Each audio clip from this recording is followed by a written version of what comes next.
شلون وضعك؟ زين. شكو ماكو؟ ما ماكش. رجعت المدرسة؟ شلون امورك بالمدرسة؟ زين. زينة؟ اختك صارت زينة؟ صحتها؟ دابعة شوية. مريضة بعدها؟ هي بس هاي عندك غير؟ زين. اليوم شو تريد تسمعنا مثلا؟ يا راح ترجع شيء اكيد بحالك. يا عراق ترجع شيء اكيد بحاله.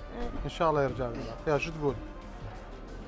يا عراق ترجع شي اكيد بحالك، يضحك نهارك يا وطن ويلي لك، جرحك جرحنا وانت ابونا الغالي، شتريد تطلب منا ونسوي لك، من تطلب اللي تريده كيفك تدلل، انت وطن نريدك ترجع الاول، يا حبنا الاكثر نحبك اكثر، الله اكبر الله اكبر. الله يحفظك ان شاء الله.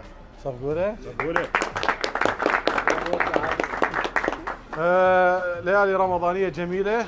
هذا الشاب البطل موسى قبل فتره اجانا بعيد الشرطه وغنى لنا، شاف الشرطه وغنى لهم بعيد الشرطه. اليوم ايضا هو دا يشوف الشرطه منتشرين بالليل والناس تتسحر ببيوتها وبالاماكن اللي يرتاحون بها، والشرطه بالشارع. مو؟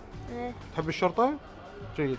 موسى طفل يتيم قبل فتره تناولنا موضوعه، حب يعبر عن حبه للشرطه من خلال اغنيه، صوته الله سبحانه وتعالى مطي هذا الصوت.